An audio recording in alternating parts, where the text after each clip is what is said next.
Even when you feel low, you can still go. Even when you feel slow, you can still go. Even when there's no hope, you can still go. I never answer to no, man, I still go. And a good evening to you all. I'm Rich Mancuso. This is Keeping in the Ring, live on my YouTube channel.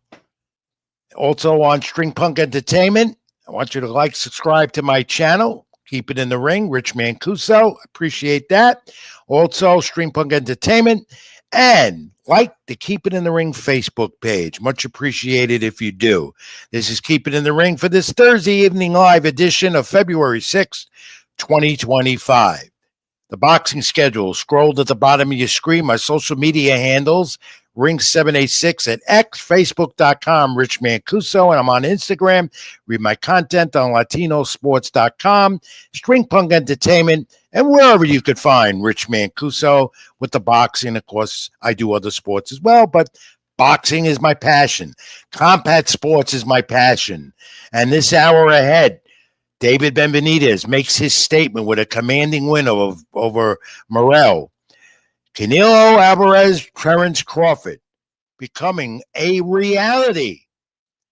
My special guest, a little while, we'll bring on Ricky Gonzalez, a well-known, world-recognized third man in the ring known as the referee. We'll get some good insights from him, and we'll go to the wrestling, WWE Royal Rumble Aftermath. What's going to go on now with WrestleMania season?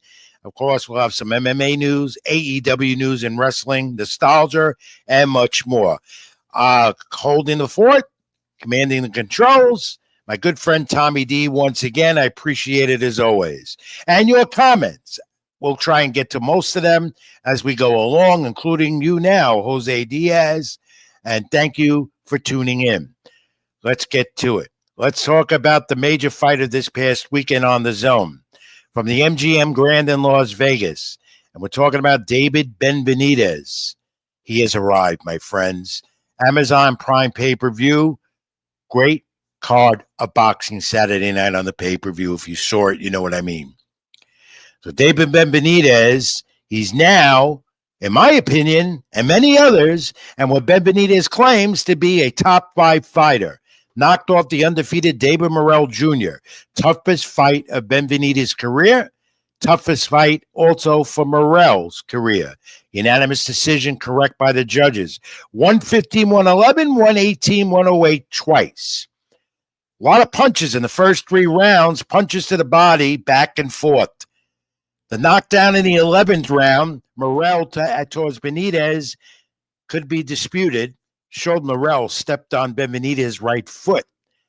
But it didn't matter because Morrell Jr. was deducted a point after a punch after the round, which nullified that knockdown. Didn't amount in the scoring as well anyway. For Benavidez, though, most landed punches against any opponent he's faced in his career. He's a ride for sure. Let's take a look at those punch stats that tell the story from CompuBox. Landing more shots, punches than Morrell, 10 of the 12 rounds. Again, twice as many body shots, connecting 48% of his power punches. None of Morrell's previous opponents had landed more than 76 power punches. So, Morrell handled the hooks well, the uppercuts, so did Benavidez, and a fight that was action-packed. After the fight, Benavidez's team elevated him as the new WBA WBC champ as a light heavyweight at 175. Benavidez said, toughest fight he's had, and every fight is tough for him as he goes ahead. He says that's why he's here. He wants to fight in Las Vegas. That's his base. That's his home. That's where his fans are. That's where he's comfortable. He wants to fight in Vegas. His intent now is in line to face the winner of Dimitri Bivol, Arturo Beterbiev. February 22nd, they are rematching, unifying the light heavyweight titles, and Benavidez is in line for either one of them after that. In Saudi Arabia, of course, is that super card with Benavidez, Benavidez and Bivol, which is anticipated, looking forward to it. And the stakes at the light heavyweight division of 175 will be determined February 22nd and with Ben Benitez thereafter. About Canelo Alvarez, someone Ben Benitez has always wanted to get, high-profile fight it would be, a lot of money to be made by both fighters. The Turk guys, Saudi Arabia, the kings and princes, as I call them, said, hey, we want to do Canelo and Ben Benitez. But Canelo says, I'm not, on Canelo, Ben Benitez says this. He dispelled all types of talk that he's a Canelo hater. Not a hater. He says he still thinks that fight could happen. We'll have more on Canelo in a moment. Make Canelo, maybe he'll meet him in a couple of years, Ben Benitez said. He said Canelo will have other titles by then before they could eventually face each other. Again, only if the money is right. And believe me, if they want to put this fight together at 168, where Ben Benitez would have to drop down again, they will make an awful lot of money. The Saudis, the Turk guy, and kings and princes, as I call them, will probably make it and be behind it. The Turk guy in Saudi Arabia wants to do it. He'd like to do it sooner. Would be that mega fight. But Ben Benitez said, I'm not going back to 168. That's the key. Making that statement, David Ben Benitez is saying he's not fighting Canelo Alvarez anytime soon. His intent now is to unify the light heavyweight titles of 175. What I liked about Morrell and Ben Benitez afterwards, not only was it a great fight, you saw, you heard, all the animosity before leading up to the fight. And the end, they embraced, they hugged, they offered respect to each other. My friends, that's why you got to love this sport so much. Animosity, bad words with the camps between the two fighters. The war is over, and they embrace and hug out of respect. With the exception of Morrell's manager, who he and Ben Benitez have a feud. They hate each other. That was seen before the fight. That was seen after the fight in the post-fight presser. That's something Ben Benitez didn't care one less about. It's about him moving on. But the entire card presented on the zone was a winner. And you have to agree with me. For now, we conclude the Ben Benitez big and latest win as he takes a rest and reviews his options. And that's probably going to be next for him, Bivol Berdaviv, winner. The undercard, just spectacular. You ordered the pay-per-view, you know what I mean. And you saw the former champ. Again, he's a champ. Stephen Fulton. I loved his attire. He came in dressed like he was right off the street of Philadelphia with the shorts and the combat boots. He looked good. 23-1 with 8 knockouts now. WBC featherweight champion is again. Unanimous decision over Brandon Figueroa. This the rematch. The punch shots tell the story of this one. The first fight, Figueroa landed 138 punches in the first 6 rounds. 143 punches over the 12 rounds of this fight in the rematch. Fulton, though, in this one, throwing more than Figueroa in 7 of the 12 rounds. Judges had it 117, 111, 116, 112 twice. Perfect scores for the 3 blind mice. I always call them at ringside. Fulton now, a 2-division champ with many options. As for Figueroa, he said it's back to the drawing board. So congratulations to the champion again, Stephen Fulton. And this was possibly the early fight of the year and the rounds of the year. Former 140-pound junior welterweight king, Isaac Pitbull Cruz, in a Mexican War, the 10-round unanimous decision over Angel Friaro. 98-92, 93-93, 96-94, had the judges had it. Very good scores again. The fighters combined 1,410 punches thrown. Unbelievable. Of course, they were going toe-to-toe from the onset, but Cruz set the tone in the first round, landing 50% of his shots.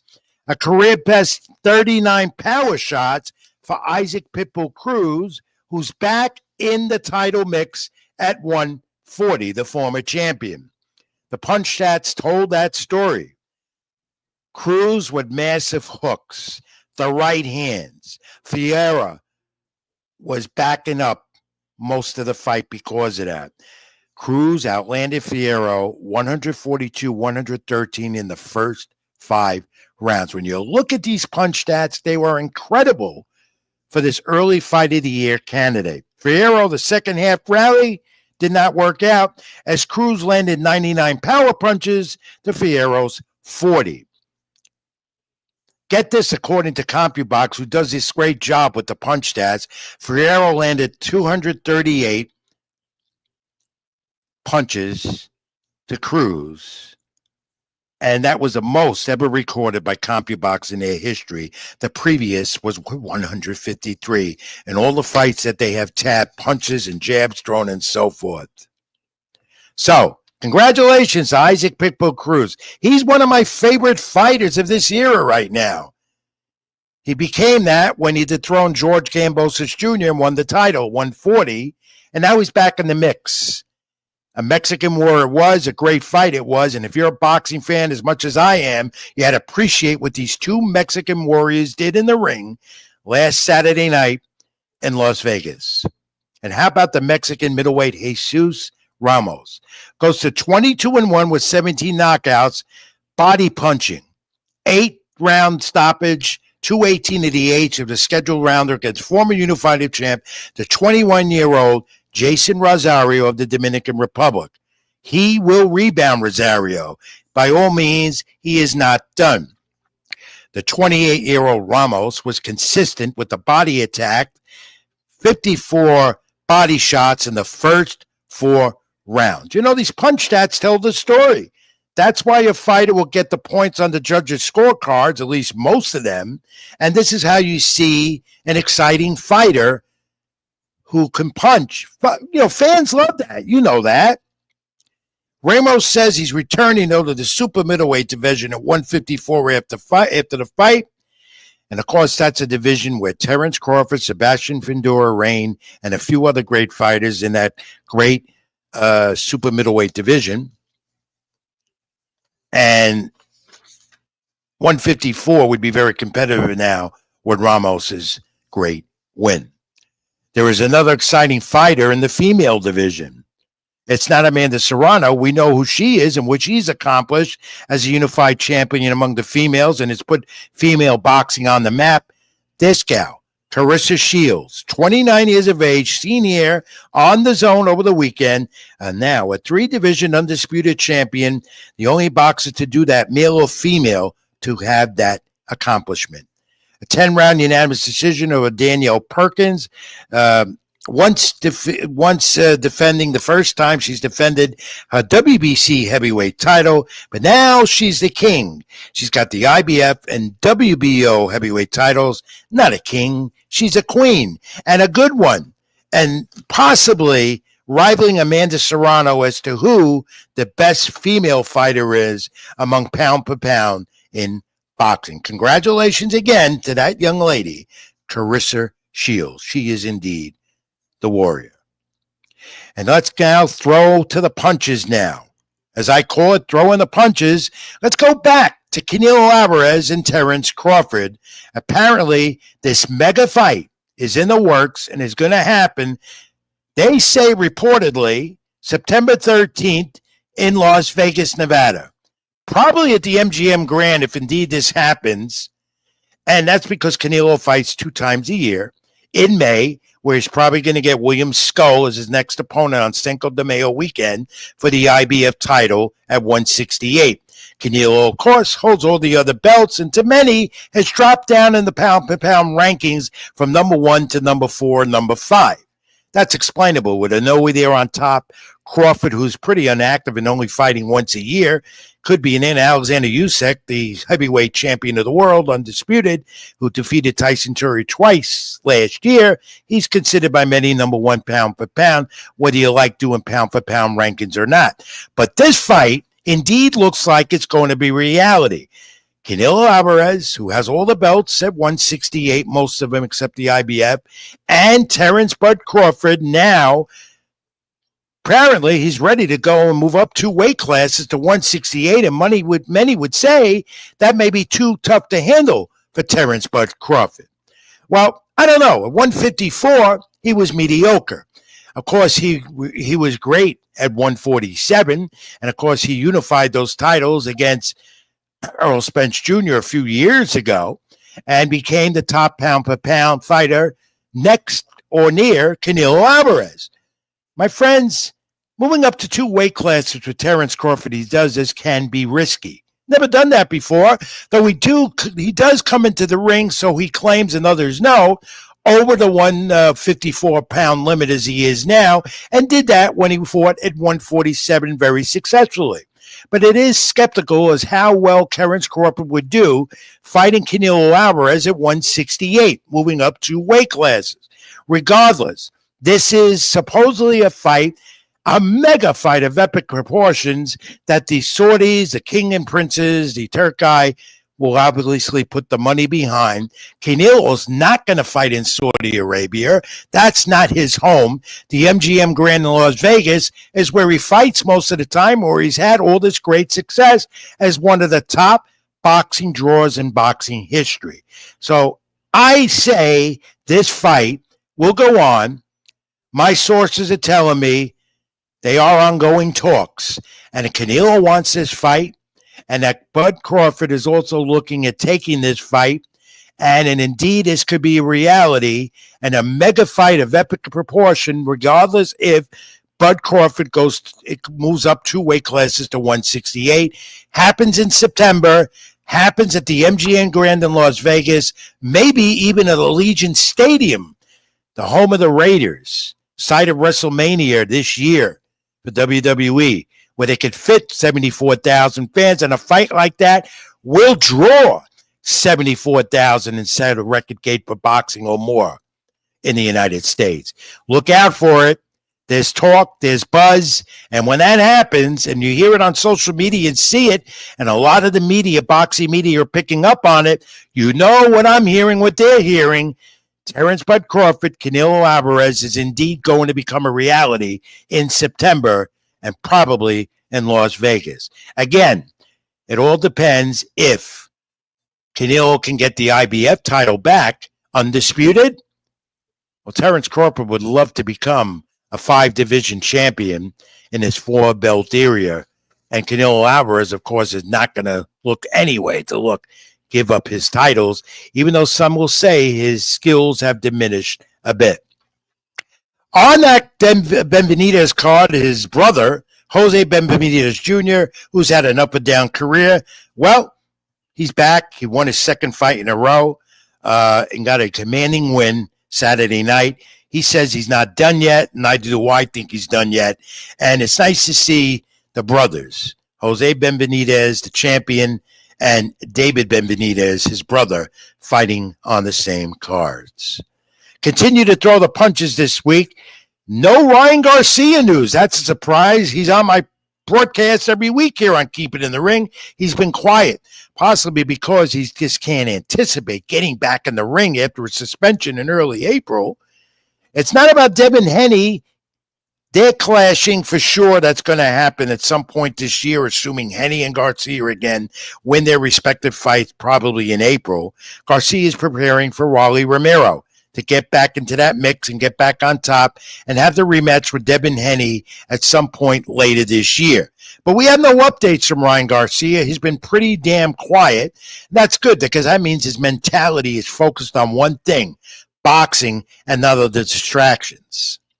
But the new Ryan Garcia on social media, as I said last week again, is Teofimo Lopez. He seems to be making his own fights and advocating for better things for the sport. Teofimo Lopez, the WBO champ at 147, he's saying now that he'd like to see 15-round fights instead of 12.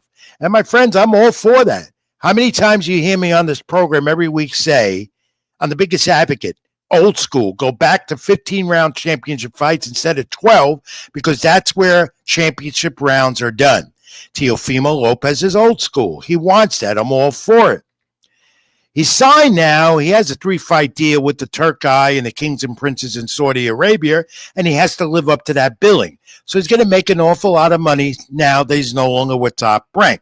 So Teofimo is in the works to fight Richardson Hitchens to unify the titles at 140 in his latest bid to take over a division. And this fight is being talked about, has not been officially made, but they're having a war of words. Teofimo presented his purse idea of how much to be made. Richard Hitchens, back on social media to him, said the money was lowball and off base. It was a lowball offer, whatever it was.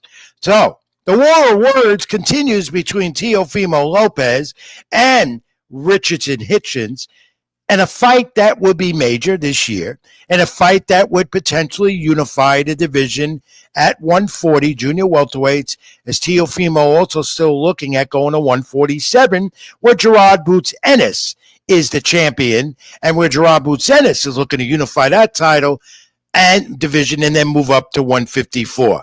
And Teofimo has his eyes also on Gerard Boots Ennis. He's on social media now often. Check his X account and Instagram. You find out what he's doing. He's all over the place. I love Teo. I do. I want him on this program. And I'd like to see him unify that title, that division at 140. And a fight with Richardson Hitchens, which I think will be made eventually, will be another mega fight this year for the sport that continues to draw a lot of buzz with some of the top-rated fighters in the sport, and also nothing but beneficial for boxing. So let's see if that happens. Speaking about a stranger who isn't really, Edgar Berlanga, who went the distance with Canelo Alvarez last year, not many people thought he would. Well, he's ready to return to the ring. Hasn't an official announcement yet about a fight or a date or place, but he says he's returning next month in March to be announced. He has a multi-fight deal with Matchroom Boxing and Eddie Hearn. You can guarantee Berlanga will be back in the ring. We're already in almost the second week of February, and we don't know where Edgar Berlanga will fight. Who, when, or where. Stay tuned. Berlanga feels that the loss to Canelo just made him a better and better fighter at 168. Rematch with Canelo, I don't think that's going to happen, and it won't if it did anytime soon. Canelo's got his eyes on other things.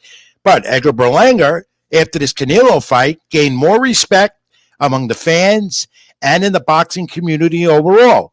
And he could be on his way to more big mega fights, except not Canelo Alvarez anytime soon.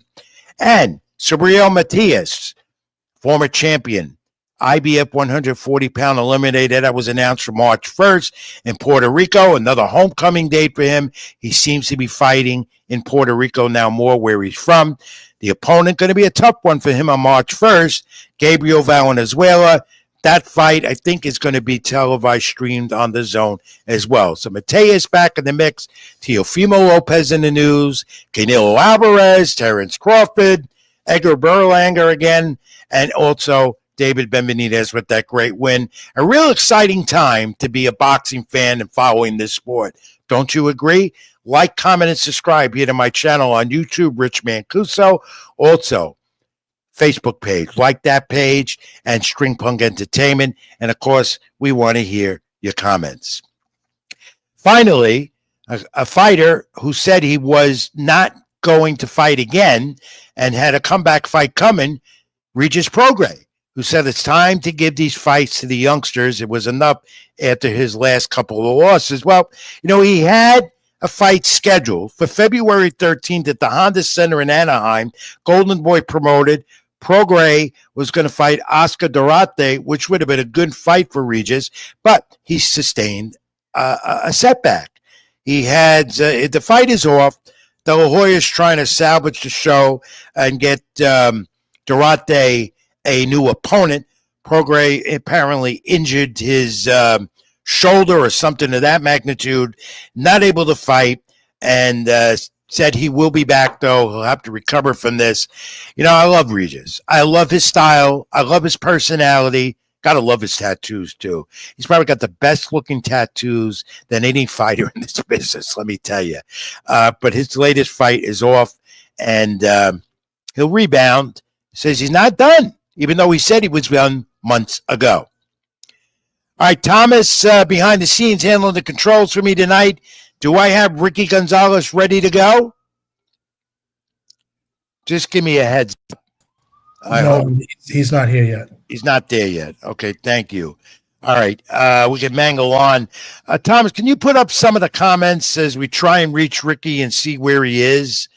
I want to make sure that, can you scroll some of the comments I might have missed as I was rambling on? Okay. Why don't you read them, Thomas, while I try and get Ricky? I'll see where he is.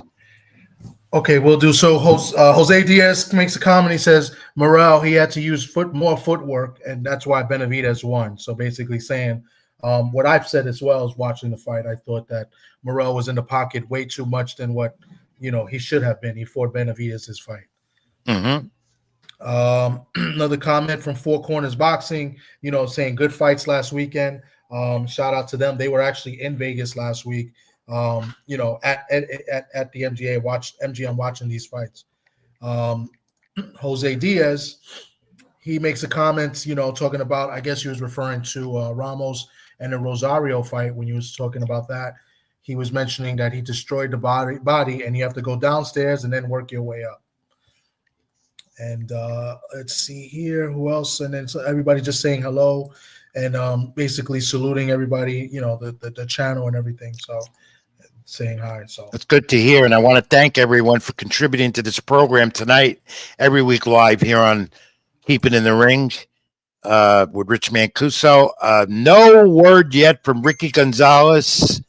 And I don't know where he is. And, I was anticipating this. I hope he comes on. Sometimes you get technical issues when you go live, and maybe he's having a technical issue, but I just put a message into him, and hopefully he's going to log on and come on because Thomas, Ricky Gonzalez is a well-known referee in this business as the third man in the ring, and I had a lot of good points to go over with him.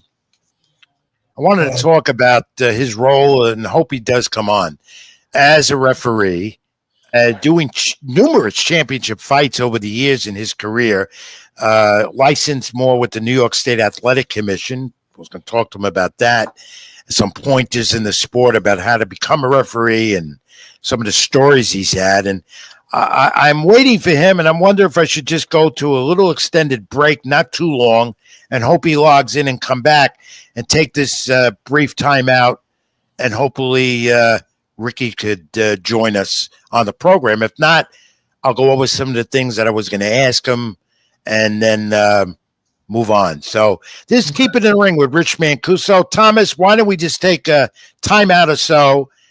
Stay with us, folks. Don't go away. Hopefully Ricky Gonzalez will join us, the well-known referee in the sport, and we'll continue the program. I'm Rich Mancuso, Keep It in the Ring. Back in a moment. Stay with us.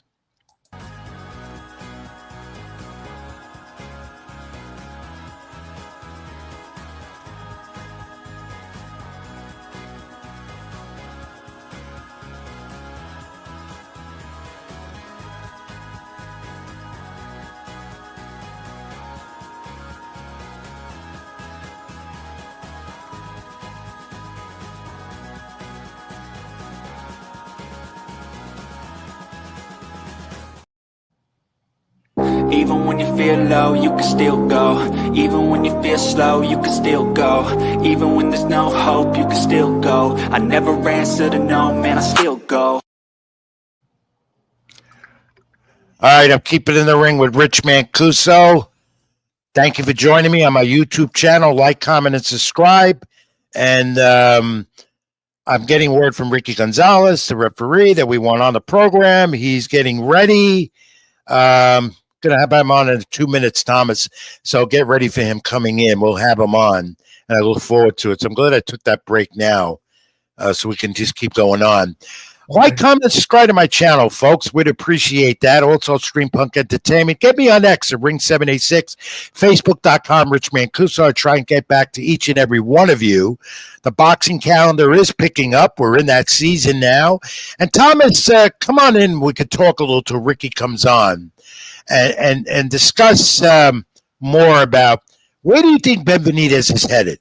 Does he get Benavidez, or is he going to go right in there and look at someone else, and I don't think it's Canelo. Do you think it's Bivol Beterbiev? It's a fight that I think is going to happen. What do you think? I think it's very close for that fight being happening, especially if Beterbiev wins.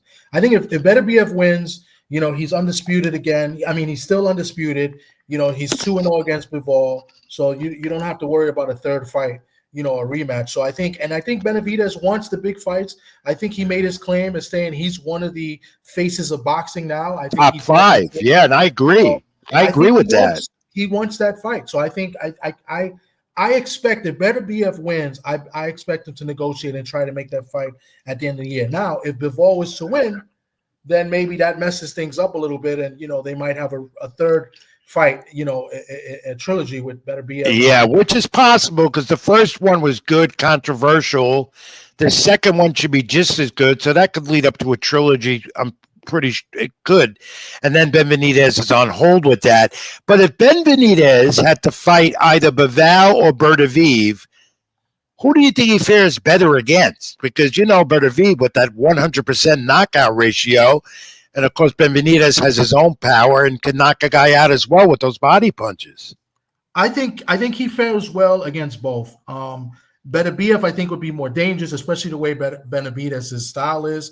Bivol, he doesn't have to worry about him, his power, because I don't think Bivol has much power. He can box, he can move, So I think Beterbiev stylistically would have a better shot against Bivol. Now, Beterbiev, I think he has a good shot against Beterbiev as well, because Beterbiev is getting older, and he's had a couple injuries in the past where he had to hold up on some fights, so you never know. He gets into a fight, but Beterbiev is very strong, and we seen Beterbiev get buckled a couple times against Morrell in this fight. So, anything can happen if he connects. Well, according to Angel Diaz, he agrees this is going to be a good fight on February 22nd, which is only 2 weeks away. That's the Supercard in Saudi Arabia, combination of the promoters, Eddie Hearn, Matchroom, Oscar De La Hoya, and so forth, in Queensberry, Frank Warren. I mean, that's a card. That's a super card. One that I have. I know we've had some great boxing cards the last couple of years, despite what the skeptics say that the sport is dead, Thomas. But this February 22nd super card that we'll be talking more about next week and the week before the fight, the days before the fight, that to me, every fight on that card is a pay-per-view bout. You know what I mean? And Bivol Beterbiev with the rematch, so anticipated, more anticipated than any light heavyweight title rematch in the history of the sport, in my opinion. I agree. I think this is the best fight of the year, or the best card of the year. Let's not say fight. The best card of the year so far will be in a couple weeks on that card. You got main eventers like Shakur Stevenson fighting Kid Austin, Floyd Schofield. You have Joe Parker taking on Daniel Dubois. I think that's a hell of a fight. Yes, and there's a lot riding on that. Yeah. It's a lot of big cards. You got some main eventers on there that would main event their own card. Maybe not a pay-per-view card, but they'll main event their own card, or has main evented before now in a big pay-per-view. So I think this is going to be a phenomenal card. And that even Zhang, the heavyweights on that card. Guess what? We'll run it down more than next week. But I am just anticipating, like many boxing fans, Bivol and Beterbiev. That fight's just got the juices flowing. Mm-hmm. Yeah, I'm excited for that. I think we're going to see a stoppage in this fight. I think Bivol's going to make the mistake and try to step on the gas more, because he feels like he was robbed of the fight, the last fight, and some people thought. And I think he may feel the need to maybe put more pressure and step on the gas a little more. And I think he gets caught. I think Beterbiev gets him and gets him out of there. I think mid-fight. I think Beterbiev is just going to win by knockout in this fight. Thomas, while I got you, he's a handyman. He can not only knows the sport and fill in time as I wait for my guest, Ricky Gonzalez. And I hope we don't run out of time where he just can't come on. And because I really look forward to this interview with him on the program.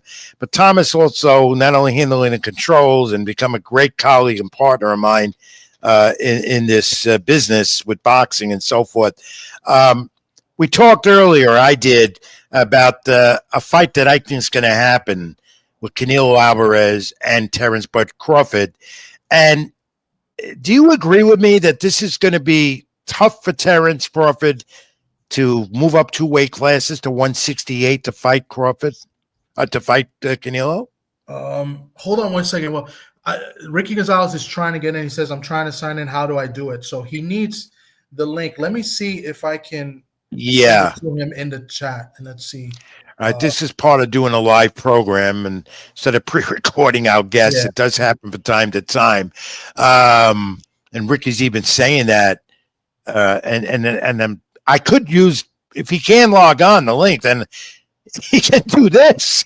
Yeah. So I mean, but that's not going to work. I sent the link in the chat. I want him on. And I really want to talk to him because I had so many points. But anyway, Tom, as we're talking about this, and we still try and line them up again, Canelo and Bud Crawford. Well, I don't know if you heard. I was going to tell you that they supposedly Ring Magazine reported that fight is now off the table. Like negotiations are off, and Canelo's actually close to making a fight with your favorite, Jake Paul. Who? Jake Paul. Yes, they're close to a deal. No, I cannot buy that Canelo is going to fight Jake Paul, even for the amount of money it would be. There was talk Jake was going to fight his brother Logan, and maybe even go. I don't know. There's been so much talk about Jake. Who's he fighting next? But no, the Ring Magazine reported that. I might have missed something. It just came out late last night. Ring Magazine reported that the fight is off.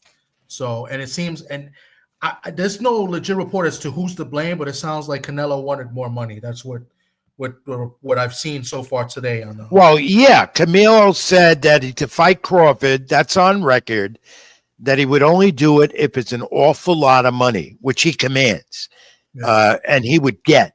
And the Saudi, the Turk guy, would do it, and he wants that fight. Sorry, Rich. Ricky's here. Okay, thank you. All right, we're going to line him up. I'm so glad we got him. Now we can go 10-5. Ricky Gonzalez, little problem logging on, a little late, but that's good. I'm going to keep you for about... I was having a lot of problems logging on for some reason. Oh, good. Don't worry. Us old-timers have we're not technical savvy like these young guys are. Welcome, my friend. It's good to see you. I'm glad you were able to make it in. Great to see you as well. Great to see you. Now, Ricky's a renown. He's known. He's one of what we call the third guy in the ring. He is the referee. He commands the fight, the action, so forth. Right away, Rick, how many years have you been a referee now? It's going on my 21st year now professionally. That's a long time. And you've been involved in so many championship fights. How many exactly? To date, around 565. That's a lot. And you are a sanctioned referee with the major sanctioning bodies in the sport. All of them, right? Yes. All right. What determines how you get it to be that third man in the ring for a championship fight? Well, there's a roster. They have a roster. And they try to get a referee that can handle certain fights. If the guy is bilingual, thank God that I'm bilingual as well, so that kind of helps us. That kind of helps my my pick for the particular fight. Hey, you're from the Bronx too, like me, so that even makes it better. Actually, no, I'm from Brooklyn, but I'm a diehard Yankee fan. So you would think that. I thought you were from the Bronx, but that doesn't change my attitude about you. That doesn't. Ricky Gonzalez, this is terrific to have you. I'm going to roll images about you, but first I want to look at this because I came across this, being that you'd be on the program tonight, and. Interesting fact about boxing. These are the 10 rules in boxing. And I want your comments as we go through each one, being that you are a major part of the fight. You are the man in command. Okay? 1, you cannot hit below the belt. That's correct. That's correct. Of What course, you know. determines hitting below the belt? There's always a controversial call about that.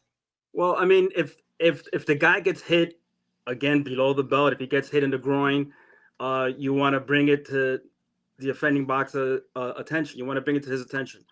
Um, if it happens more than two times, then you got to start taking points away. Otherwise, the bout can get out of hand. And then you cannot hit the neck, back, kidney areas, and back of the head. And we have seen quite a few fights over the years. I have at ringside as well, with fighters getting hit at the back of the head. How do you determine that? Oh well, there's now, you know, right? I don't know if you remember what happened with Pritchard Cologne. Yes, right? that's still the tragic story, and he's still not the same. He's never will be. That's true. Our prayers That is continue true. to be with him. So what I do is when I go into the locker room prior to the bout beginning, I will go into the locker room, go over the instructions, and that's one of the things that I talk about as far as hitting behind the head. There's no second chance. There's a harsh warning right there in the dressing room. Do not hit behind the head because of what happened to Pritchard. And then you have the authority to order the judge to tell the judges you're deducting a point. How many warnings before you do that? Usually, you give them 3 harsh warnings, and then you take a point away. But if Which something is right, that determines a fight sometimes in a close fight as well. And I know you've been involved in some of those. 100%. Yeah.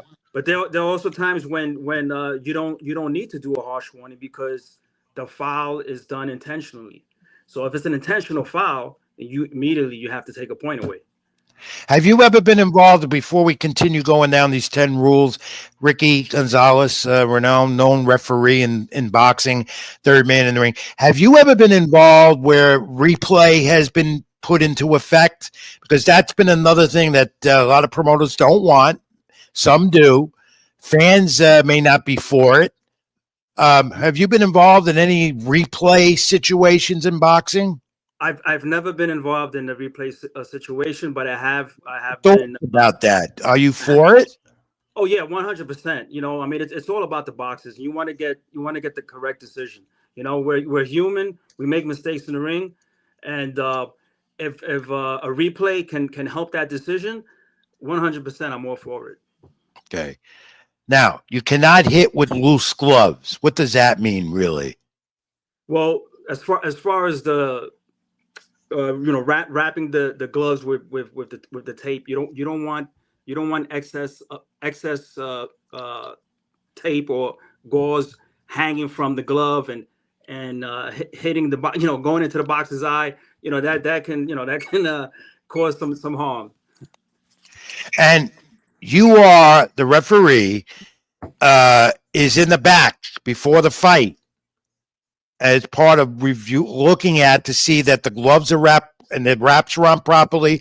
The gloves are the regular rounds, that there's no foul play involved. Well, that's the inspector's job. The inspector stays in the dressing room while the boxer is getting wrapped. So you're there basically then just to administer the rules before they do it as a formality in the ring, right? Exactly. Interesting. And what exactly are you telling them during the rules before they get in the ring? Okay, what I do is I go over the basic rules. You know, watch the low blows, the kidney shots, punches behind the head. We go over the rules as far as if there's a knockdown, what I expect from that boxer. Immediately go to a neutral corner, stay there until I ask you to resume boxing. The boxer goes down, don't hit him again while he's down because it can cost you a couple of points, or you can possibly get disqualified. So good points. Just going over the basics. Yeah, which is important because sometimes the fighters like to, you know what I'm saying, Rick. Sometimes they don't follow the rules. Oh, absolutely. and you have to tell them, you know, before you do, you tell them touch gloves and come out fighting. Right. So let's continue with the these 10 basic rules, and now I lost it on my screen here, so I could read it better. And that's typical Rich Mancuso. You know, these things, this happens to me. This happens all the time. Tom, why don't you help me out, Thomas? Read the next rule. Um, you cannot hit with loose gloves. I think you did not. Yeah, you was up there. Yeah, You cannot what's hit with loose gloves. next? What's next? Cannot hit with loose gloves. You cannot hit a knockdown opponent, and you cannot throw a punch while holding the rope. And of course, you cannot hit on a break. Right. How's that, Rick? Right. Absolutely. 100%. Like kind of like what I said earlier. Um, if you knock down a fighter, don't hit him again while he's down, because that will cost you a couple of points, or you can possibly get disqualified. If the opponent is down, you hit him, and now he's knocked out, you're gonna get disqualified. Okay. Next one we have on these 10 rules that I saw. You cannot what? You cannot throw a punch while holding the rope. Oh yeah. Okay. Yeah. Right. That's it's like it's almost like a kind of like an unfair advantage, because you're getting like extra momentum from the rope. So by doing so, it's illegal. You can't do that. And what makes you determine that? It's honestly it's kind of like obvious what they do. They'll literally put one arm on the rope, and then they'll kind of like brace themselves and kind of like push off, just to give them that momentum. So it's kind of obvious for us because we're in the ring. But yeah, that's pretty much how it's determined. You cannot hit on a break. That's and correct. If you ever been hit before, nearly getting hit, being right close in the middle of the action. Oh, I've gotten hit. Yes. In fact, I was just talking to someone about this the other day. Happened in Canada, and it was a 10-round fight, and it was the very, very last round. The last few seconds, I anticipated too quickly, thinking that the bell would ring. So I kind of like jumped in, and as I jumped in, one boxer threw a nice right hand, and he caught me on the chin. Yeah, sometimes it's unavoidable. It's going to happen because you're so close in there. Wow. It wasn't his fault. It wasn't his fault. Do me a favor. Be careful next time, okay? Right. And you cannot spit. You can't spit your mouth guard on purpose. And that's something that my late good friend, the champion Diego Corrales, that's something that in his first fight with Jose Luis Castillo back in 2007, which became a trilogy of sorts.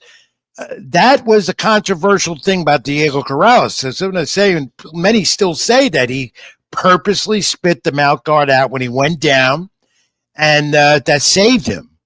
Well, that's how do you determine that? Well, I mean, it's a tactic that a lot of boxers use, but then at the same token, you don't want to give the boxer that scored the knockdown, you don't want to give him an unfair, an unfair play as far as what the down boxer is doing. So if he gets knocked down and then he purposely spits his mouthpiece out, if you can actually see him spitting his mouthpiece out, then yeah, it's going to have to, warrant a harsh If you point. see that was intentional, do you have the jurisdiction of telling the judge you're deducting a point? Oh, 100%. 100%. And this other thing about the knockdown, how do you determine if it's a slip or a knockdown? There's a lot of controversy about that as well, that you see clarified on replays on the on the networks that televise it. Right, and honestly, and that's why the instant replay is great, because there's a lot of times where a punch can be thrown and misses the opponent, but because it's so close to looking like a punch landed, all of a sudden he loses his balance, he falls, yeah, and then you start your count. How do you determine that? How do you determine it briefly, a slip from a knockdown? Because that came up in the Benitez fight Saturday night in the 11th round. Right. Well, Thomas Taylor did a great job in that entire fight. The referee, and in fact, there was a point in the fight where he actually took a point away from Morrell for hitting after the break. When actually was right after the bell, I should say. The Right, bell rang, because he and then hit after the bell. What right. what causes that? Is it just the anxiety or frustration of a fighter? The frustration and sometimes adrenaline, But in that, I think in that particular case, it was definitely frustration. Um, but yeah, it happens. Great points, and I'm sure you've been a part of all this that we're talking about, Ricky. Now, Right, question about scoring. The referee years ago that was taken away from the third man in the ring for boxing safety purposes. The three judges score. The referee used to score fights. Many right. people didn't know that. There were two judges, I think, or were there three? I remember I covered those fights. I should remember. Look at But with my memories, sometimes I don't remember. Are you in favor of the third man in the ring, the referee being you, scoring fights again, or is it good the way it is? It's great the way it is because your sole focus and attention should be completely on what's going on in the ring, not scoring the fight, but what's going on in the ring. But in your mind, do you still score a fight? No, no, I don't. I You're don't. just looking for what? I'm just Ring general. You're looking for all the things that have run smooth. I'm just it's like I tell you, I was a cop for 20 years, so sometimes I kind of like use that same aspect Mentality. and Yeah. mentality Yeah. in the ring. Yeah. So I'm just Yeah. it's like I'm taking a walk in the park, and just making sure that everything is fought under the rules of boxing. Of boxing, right. And all these sanctioning organization bodies, you know, WBA, WBC, IBF, WBO, NABF, Alphabet Soup, as I call them, they all have different rules and standards as well. And I'm sure you attend the seminars that a referee must do because the rules are always changing here and there, or at least they try to. Those are very beneficial, by the way, I'm sure for the sport. Oh Ricky yeah. Gonzalez, let's go down a little bit memory lane, take a look at some photos briefly. Go ahead, Tom, put them up. Here you are with the great Joe Cortez. That's yeah. Oh, he's such a great guy. He's such a great guy. He was a mentor. I had quite a few mentors, and he's definitely one of them. And We all had them. I had Burt Randolph Sugar. He was the best okay, one. okay. Yeah, but Joe Cortez, another well-known, renowned, world-class referee in the sport, Oh yeah. who's retired as of now. But boy, did he have more than one great championship fight, along with the late Mills Lane. All right, Right. Tom, put up the next one. Let's see where Ricky. There he is, the Arthur son of the McCanty. great Arthur McCanty, Arthur Yeah. McCanty Jr., another damn good referee. Absolutely. So he's such a great guy. He really is a great guy. He's a funny guy, great guy. And I learned a lot from him as well. How do you guys help each other? Just we kind of like just go over scenarios, and we just help each other out with the scenarios. Like, what would you do in this particular instant if this were to happen? And we just kind of like feed off of each other and help each other out.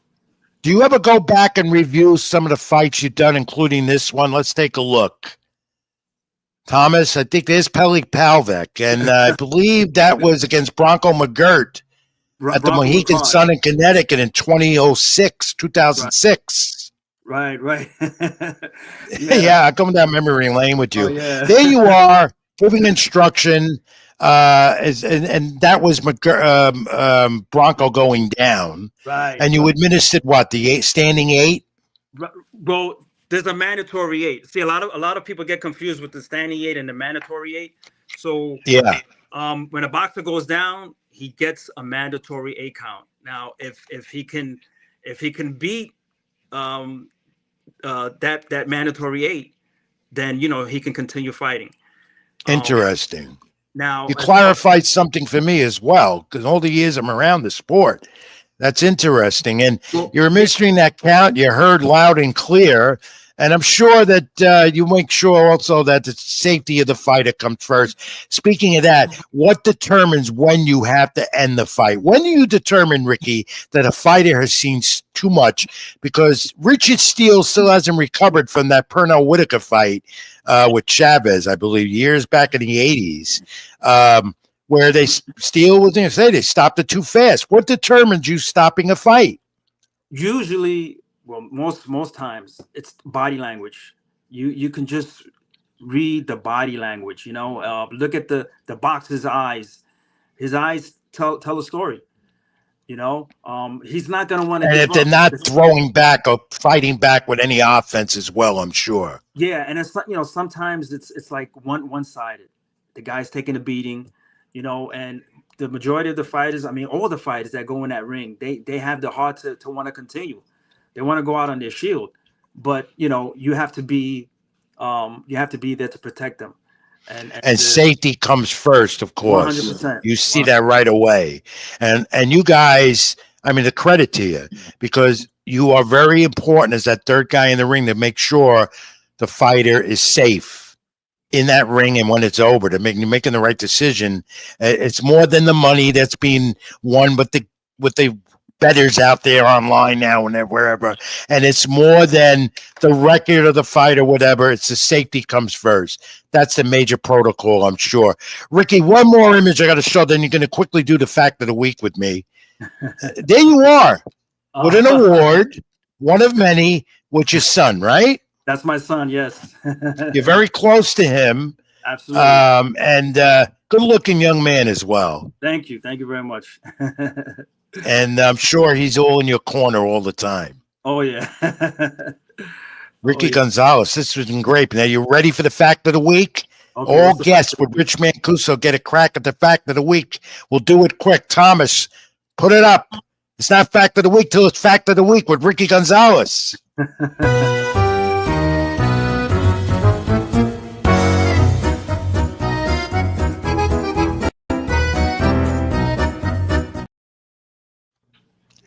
All right, Rick, real quick. A rule in the sport that you know, all of them. Mixing up your attack and defense, not letting your mind and body go on autopilot. In boxing, there's a word for that. This is a fact. Mixing up your attack and defense, not letting your mind and body go on autopilot. There's a term in boxing for that. Don't worry if you don't get it. No one. My facts of the week are weird. Keep your hands up at all times. Yeah, known as you're right. You're right, to keep the opponent guessing, changing punches, intensity, speed, all leading to that term in boxing that happens so much, the unpredictable. Right? There you go. That's what it is. Ricky Gonzalez, a world-renowned referee known as the third man in the ring. Great insights. This was great. We're going to do it again, and I'll see you ringside real soon, my friend. What do you got coming up next? Do you know? Next month in Atlantic City. Oh, for the is it Atlantic City? Is that the one with Boots Ennis? No, you know what? I don't think so. But all right, let me know, because I got a couple of fights on my calendar coming up in the next month or two, and I hope you're there so we can get together. And of course, I'll buy you dinner when it's all over. All right? You got it. Keep it in the ring, my friend. Thank you for being a supporter of this program and friend of mine, Rich Mancuso, for a long time. You are indeed a credit to the sport. A great referee you are. Stay in touch. Keep it in the ring. Thank you for having me. I appreciate it. Thank you. Always. Bye-bye. Ricky Gonzalez. Got him a little late, but that was great, Thomas. We did it. We got him. And instead of going to our break, we're going to continue and go right through them. We're going to go over tonight, that's for sure. And I'm sure Scott Churchman from String Punk Entertainment won't mind that a bit. UFC news real quick. WWF Royal Rumble, and no Rebel rant tonight. So Robbie Rebel had a death in the family with his fiance, and our condolences. He'll be back with us next week. Israel Adesanya right here, fourth defeat in his last five. Saturday in Saudi Arabia, now 24-5. TKO loss to Amavarov, 16-4-1, 30 seconds of second round. Tough loss for him. UFC main event pay-per-view schedule is picking up. We're getting here. The next Saturday, UFC 312, ESPN Plus. It's Duplessis against Sean Strickland, ESPN Plus. That's their second encounter. UFC action this weekend. All right, WWE, real quick, we'll run through it because the Royal Rumble aftermath continues. And here you go. A lot of storylines coming out. We're in WrestleMania season.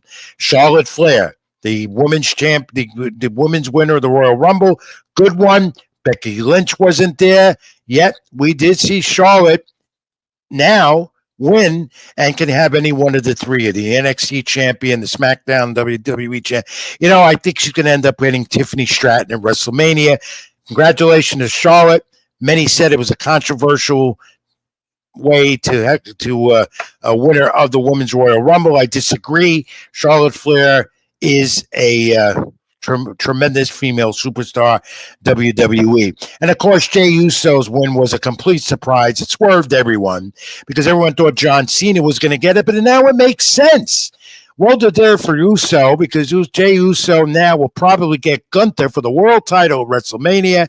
John Cena looks more and more like Cody Rhodes would be the heel, and he will go after a 17 title and retire on this retirement tour year.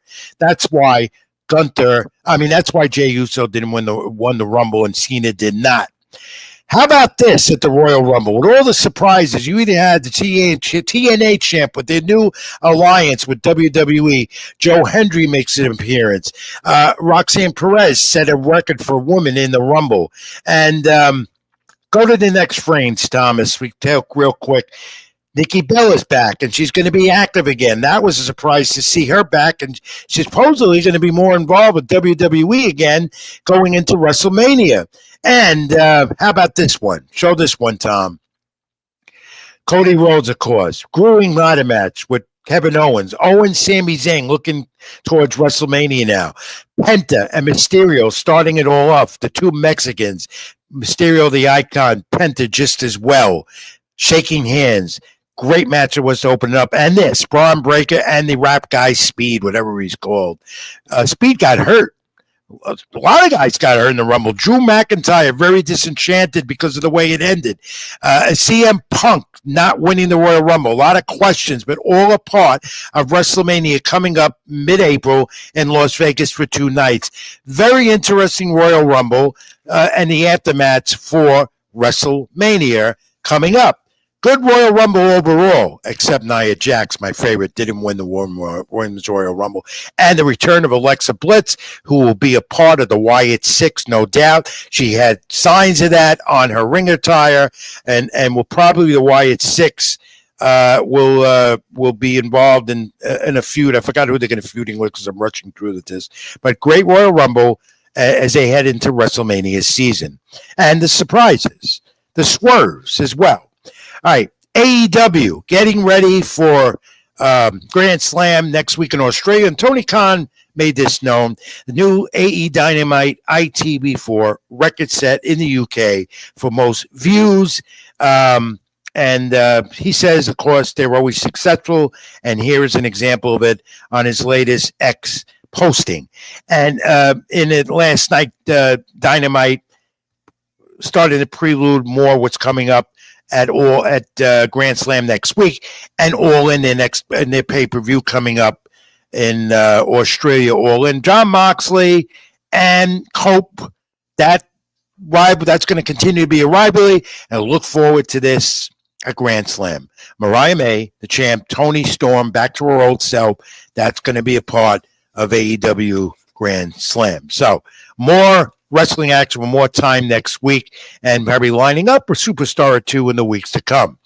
All right, quick final break. Real brief, Tom. I got to take a breather real quick. We're going to wrap it up. Nostalgia, our buddy Keith Colon in action, and another note that I think you're going to enjoy about Boxing Cities. Keep It in the Ring, Rich Mancuso. Like, comment, and subscribe to my YouTube channel. Like the Keep It in the Ring page. X, Twitter, get me there.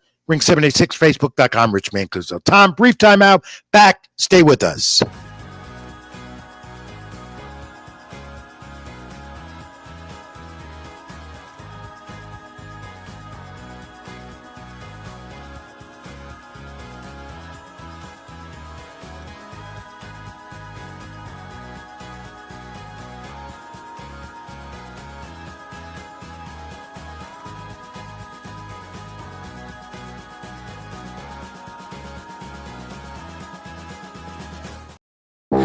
when you feel low, you can still go.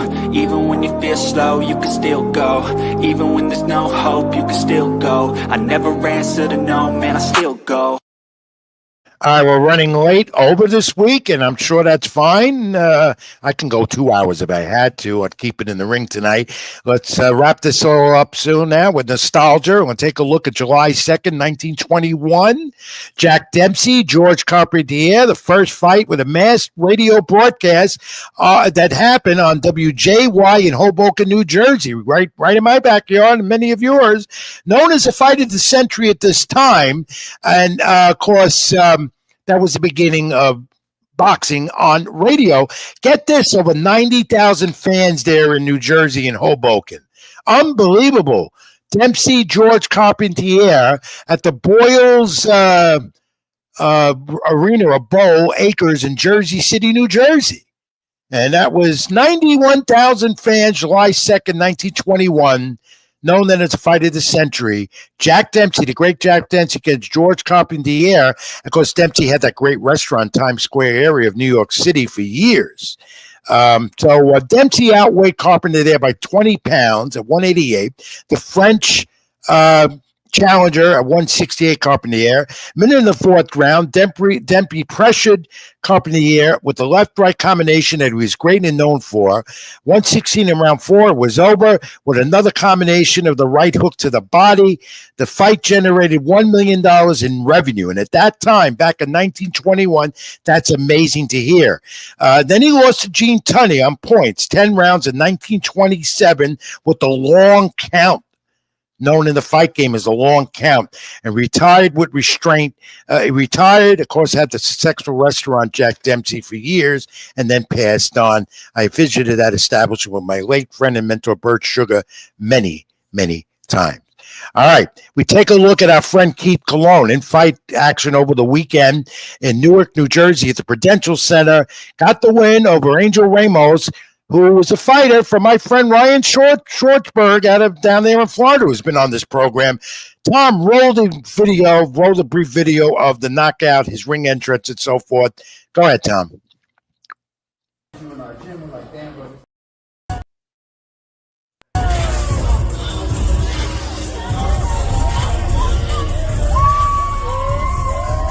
go, Keith. Let's go.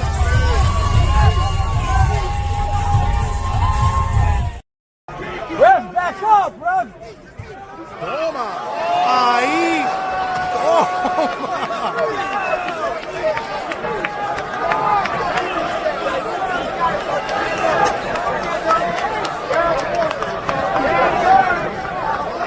He wants more! Do it again! That's it, no mas. Let's go! No mas, the referee, just like we said, Ricky Gonzalez, giving that 10 count. Standing 10 or standing 8. I don't know what the rule is in New Jersey. Keith Colon, our buddy. That was, be a champion. that was the third time he was knocked down. I only got 2, but he did knock All him right, down. that was good job, Tom. Thanks. He was there and took the footage and got the images. Colon now 4-0. What division is he in again? He's at the featherweight division, 126. He's on his way. He's on his way. Thank you, Tom. Great footage. Great job all night long for me. You're putting up with me now like Scott Churchton does each and every week. I hope you're enjoying it. I finally wrapped this. I just saw that was me and him after the fight too. So. Yeah, of course. You got to put yourself in the image. You're around the fighters all the time. You will be again next weekend. We'll be at Madison Square Garden for our boy there, Xander Zayas, yes, among others, and Krishan Davis title fight theater, Madison Square Garden on Top Rank ESPN. All right, finally, according to Casino.org, listen to this, real brief. Top best fight cities in the world and in the country here in the United States. London first, Los Angeles second, which surprised me they were second. Rio de Janeiro was last. Riyadh second last in global rankings. Of course, Saudi Arabia, homes of the kings and princes in the Saudi Arabia doing a lot of the fights near. Las Vegas is in there, but no longer in the top 10 or top 5, which surprised me. Los Angeles is. And I want to get the person who compiled this for Casino.org on this program maybe next week to clarify some of this. 15 of the top boxing cities in the world located here in the United States, according to casino.org. More on that maybe next week. Want to see that. All right. Thank you, Tom. Great job this hour. Thank you all for tuning in. Keep it in the ring every week live here 8 p.m. Eastern on my YouTube channel live, Rich Mancuso, Stream Punk Entertainment. Also like the Facebook page, Keep It in the Ring. We will be back with you here next week as always, 8 p.m. live Eastern. More to come. Pretty slow boxing weekend coming up, though. There is a heavyweight fight, but not televised with Otto Wallen. But we'll have the recaps and preview the Madison Square Garden top right next week. Xander Zayas, Kashawn Davis title fight, and so forth. Don't forget to log on to the channel, like, comment, subscribe. Also, my social media handles, X, Ring786, Facebook.com, Rich Mancuso, and read my content, Latinosports.com, Instagram, and everywhere else you can find Rich Mancuso, including String Punk Entertainment. So, I want you all to stay well, stay healthy, be good to each other. Most of all, God bless. And until next week here, Keep It in the Ring on YouTube, I'm Rich Mancuso. Thank you, and good night. This is Keep It in the Ring. Even when you feel low, you can still go. Even when you feel slow, you can still go. Even when there's no hope, you can still go. I never answer to no, man, I still go.